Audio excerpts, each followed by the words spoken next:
Let me ask you something real. If you've ever said something to a woman and she just smiled faintly, then walked away. You weren't wrong, you just didn't say it right. What if I told you there's a sentence that when said at the right moment with the right tone can make her think about you long after you're gone? Sounds far-fetched? It's not. It's psychology. Women don't fall in love with what they see. They fall in love with what they feel. And that feeling starts with what you say, not how you look, not what you own. The problem is, most men don't understand this. They try to be clever, funny, alpha, but they ignore their greatest weapon, words. In this video, you'll discover 9 sentences that can make any woman stop, reflect, and feel a connection she can't explain. This is not a trick, it's a strategy. And once you know how to use it, you won't need to make her stay. She'll find her own reasons to never leave. 1. You make me feel safe, and that's incredibly rare. What if I told you, men don't fall for beauty, they fall when they find a place where they no longer have to stay on guard. It's that moment when you look at her, not because she's beautiful, but because being near her quiets your mind, and you say it slowly, without acting, without dressing it up. You make me feel safe, and that's incredibly rare. Then stop. No explanations, no disclaimers. Just let the words settle into her, like a warm current slipping through the cold armor she's used to wearing. Because women have heard thousands of compliments, but very few have ever been recognized for being the reason a man finally lets his guard down. And deep inside, that's what she truly wants to be. Not a beautiful object, but the person who makes a man feel like he can stop pretending. Harvard Medical School, 2018, confirmed, when a man feels emotionally safe with someone, his body releases oxytocin, reducing stress and increasing long-term bonding. That's what creates real connection, not fleeting passion, not charm, not heat. This sentence, then, isn't a compliment. It's a form of reverse empowerment. I'm strong enough to stand alone, but with you, I want a place to rest. And if you say it at the right moment, with the right energy, something unexpected happens. She goes quiet. She looks at you differently. She starts to take off the performance she's been wearing. And that's when you can say the second line. I don't need you to be perfect, just real. 2. I don't need you to be perfect, just real. There's something people rarely say out loud to women. The more they try to be perfect, the further they drift from who they really are. Day after day, they're expected to be flawless, to speak intelligently, to act gently, to be independent, but never too strong. It's a script that never ends, and at some point, they no longer know where their true self begins. Then you see her, no makeup, a little unsure, a little fragile, and you say simply, I don't need you to be perfect, just real.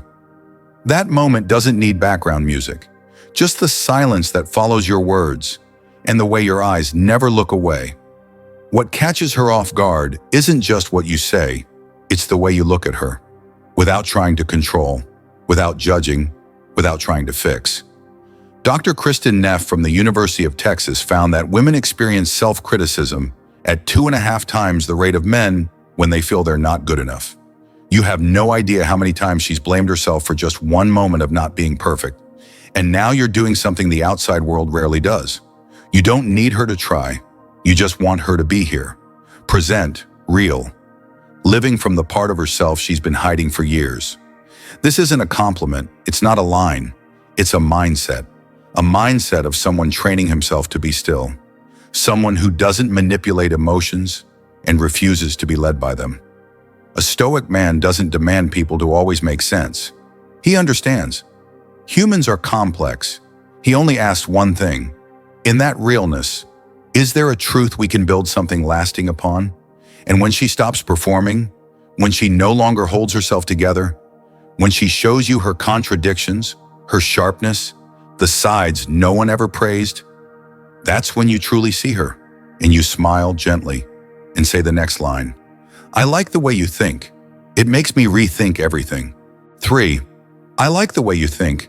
It makes me rethink everything. There's a kind of attraction that doesn't come from skin, or the way she walks, or the sound of her voice. It comes from a thought, different, deep, unhurried. You sit there, believing you've figured women out, relationships, yourself, until she says something, softly without trying to impress you. And suddenly, you pause. A woman who doesn't raise her voice, doesn't argue, doesn't act like she knows everything. She simply looks at you and says something no one else has ever made you think about that way. I like the way you think. It makes me rethink everything. It's not a compliment. It's not a strategy to win her over. It's a quiet recognition that she's not here to be admired. She's here to challenge how you think. And the scary part? You realize maybe you were right, but not complete. And for a man who's training himself, admitting that is a sign of strength, not weakness. A 2020 study from Yale University found when people experience cognitive dissonance, their prefrontal cortex lights up, triggering a dopamine release similar to achieving something significant. That's why one idea spoken by a woman you deeply respect can become more addictive than lust. That image isn't flashy, isn't seductive, but it lingers.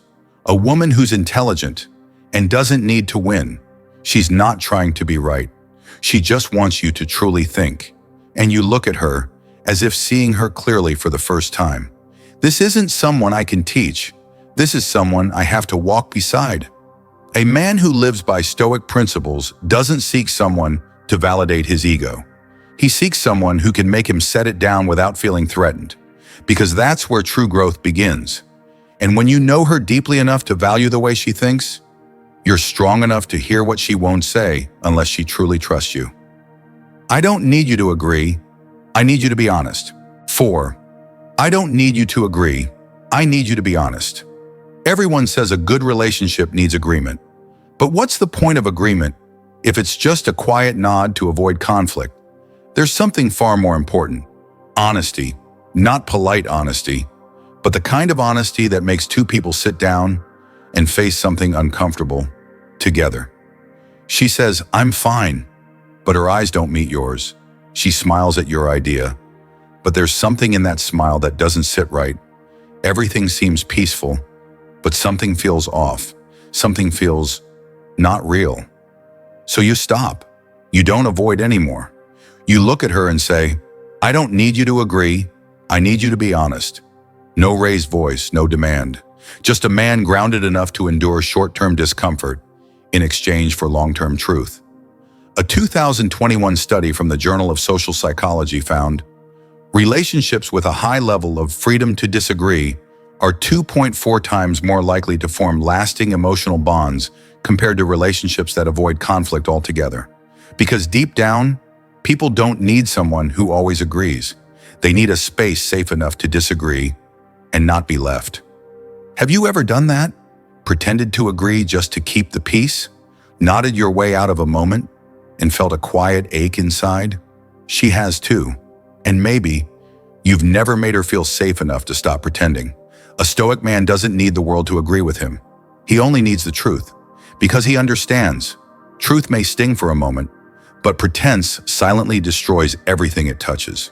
And when she knows she can disagree with you, and you'll still stay, still listen, still stand firm, that's when she'll finally say the things she's never dared say to anyone, and you'll smile.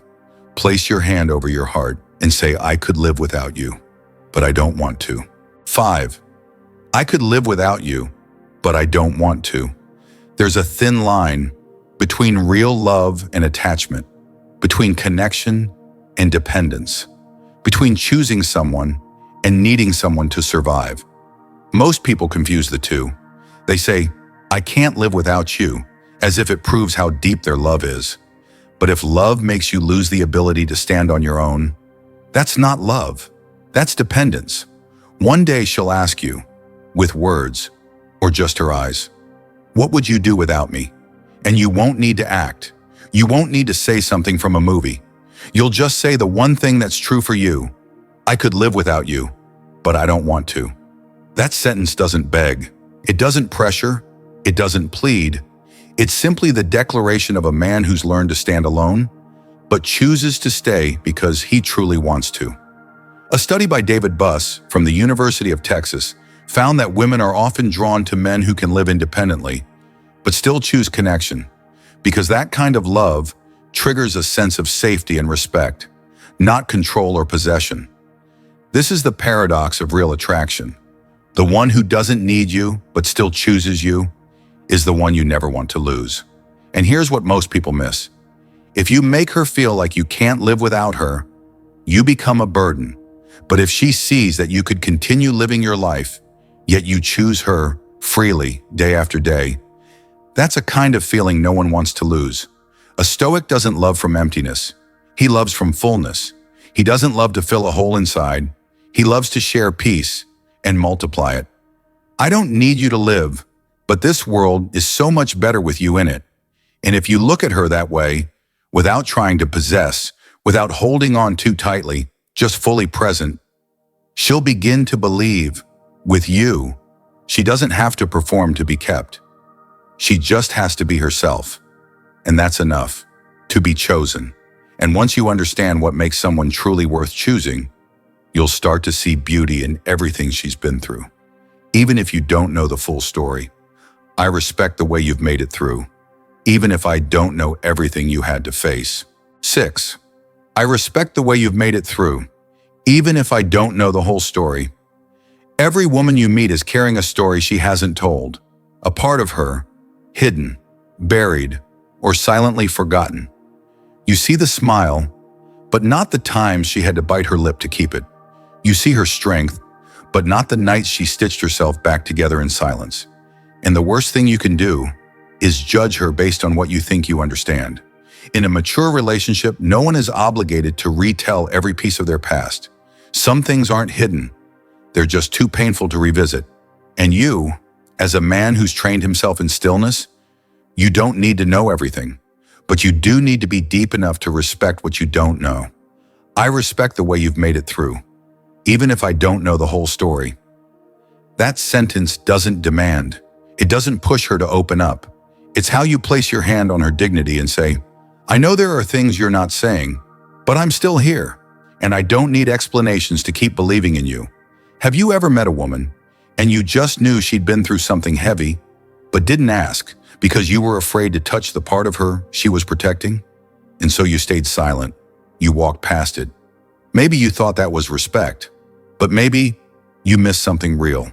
And if today you learn to simply stand beside someone without needing to know everything, then next time you won't lose it. A study by Dr. Bessel van der Kolk, a leading trauma specialist, found that women often deal with emotional wounds on their own because they're afraid of being called too sensitive or too complicated. When you offer her respect without digging into old wounds, you trigger oxytocin, the bonding hormone that creates deep and lasting connection. A Stoic man doesn't need to know it all to feel compassion. He doesn't interrogate the past to feed his need for control. He stands steady, even in front of what he doesn't fully understand, because he knows understanding doesn't come from asking more, but from being still enough to not need all the answers. And when she sees you're still there, even without knowing everything she's been through, she'll stop hiding. She'll show you who she truly is. And the only thing she needs from you then isn't rescue. It's simply this: I won't save you, but I'll walk beside you if you want me to. 7. I won't save you, but I'll walk beside you if you want me to. There's a truth most people don't want to face. A lot of people love from a place of rescue. They see someone hurt, lost, vulnerable, and they want to fix it. They believe love means healing. Love means saving. But what they don't realize is this: no one wants to be seen as someone who needs to be saved. Strong women don't need a man to untangle their mess, and women who are hurting don't want to become someone's healing project. What they truly need is a man steady enough to walk beside them without trying to grab the wheel of their life. I won't save you, but I'll walk beside you if you want me to. That's not shirking responsibility. It's how you say, I don't need to control you to feel worthy myself. A 2020 study by Dr. Carrie Orbuch from the University of Michigan found that relationships built on shared autonomy, where no one always leads and no one always follows, report 36% higher happiness than those built on imbalance. What women need isn't someone who leads them every step. It's someone grounded enough to walk beside them when they choose to walk alone. There are moments you may want to help, but her eyes tell you something else. She doesn't need a guide. She needs presence. Someone who walks beside her, without pulling, without pushing. And when you learn to keep that pace, you realize sometimes quiet presence is the greatest gift you can offer. Someone who knows how to walk beside doesn't interrupt, doesn't fix, doesn't need to act just to feel important. They just need to be strong enough, patient enough, still enough, to stand beside someone while they write the hardest part of their own story. And when you can do that, not because she needs you, not because she's weak, but simply because you choose to, that's not codependence. That's voluntary companionship. I don't love you because you need me. I love you because you stand on your own. 8. I don't love you because you need me. I love you because you stand on your own. There's a kind of love that few people understand, and even fewer are grounded enough to choose it. It doesn't come from lack or loneliness or fear of losing someone. It comes from fullness, from a place within you that's already whole. So you can choose someone without needing them to fill anything. You see her, not when she's broken, not when she leans on you, not when she needs you, but when she walks alone, strong, clear, capable. She lives well. She heals herself, makes her own choices. And in that moment, you know, I don't love you because you need me. I love you because you stand on your own. A 2019 study from the Journal of Social and Personal Relationships found that people with high emotional autonomy build connections that last 2.7 times longer than those built on emotional dependency. Why? Because when you don't need someone to survive, you're free to truly choose them. Here's where most people get it wrong. They think, if someone doesn't need me, maybe I don't matter. But the truth is, when someone doesn't need you and still chooses you, that's the most beautiful thing there is. Have you ever felt unsure while loving someone deeply independent? She doesn't call every night, doesn't tell you every little detail, and you wonder, am I not important? But sometimes, her silence isn't cold. It's respect. Respect for your space and for her own. And if you're calm enough to not overthink it, you'll see. Autonomy doesn't threaten love. It strengthens it. It matures it. Maybe once, you loved someone because they were fragile, because they needed you every day. But that kind of need can turn into pressure. Now, know in front of you is a woman who would still stand tall even if you walked away. And because she doesn't cling, you want to hold her hand even tighter. Love isn't about fear. It isn't about keeping each other trapped. It's about walking together, freely, choosing each other again and again. You didn't come to save her. You didn't come because she needed you. You came because in her strength, you saw something that made you want to walk beside her. And if one day she no longer chooses you, you won't collapse, you won't hate, you won't beg, because you loved with respect, not possession, and you'll be able to say, if the day comes when you no longer choose me, I'll still hope you find happiness.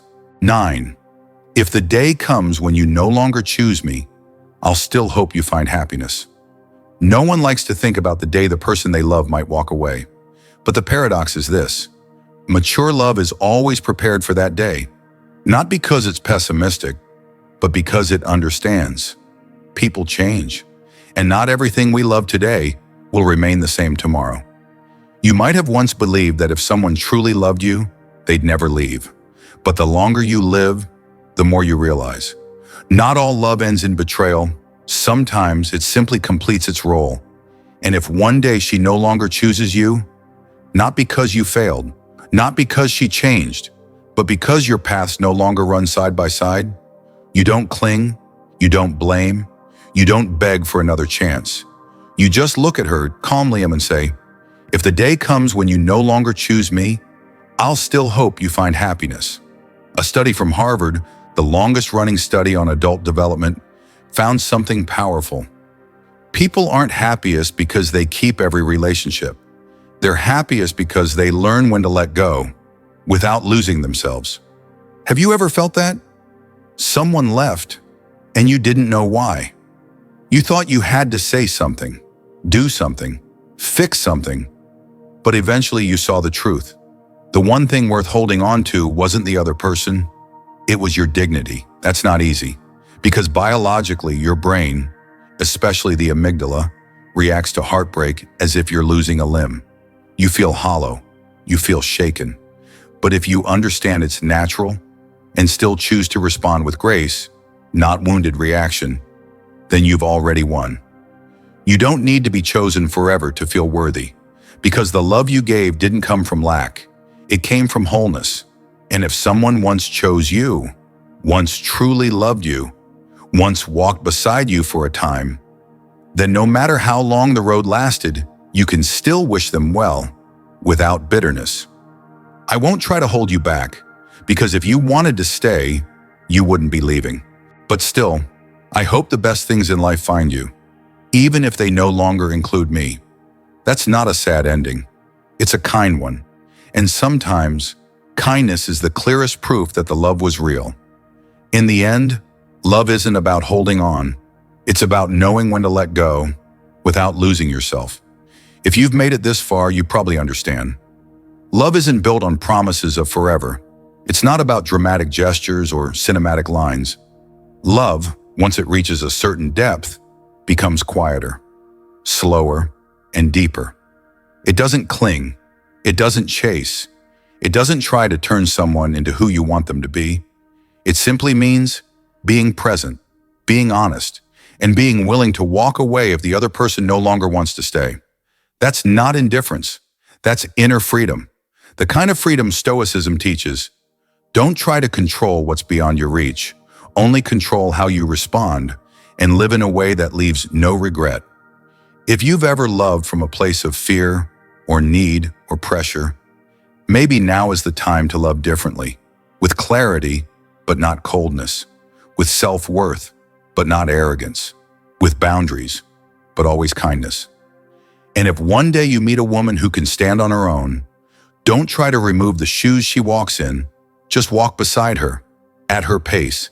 And if she stops, turns to you, and reaches for your hand, honor that, because it's not dependence, it's a choice, a beautiful, steady, and deeply free choice.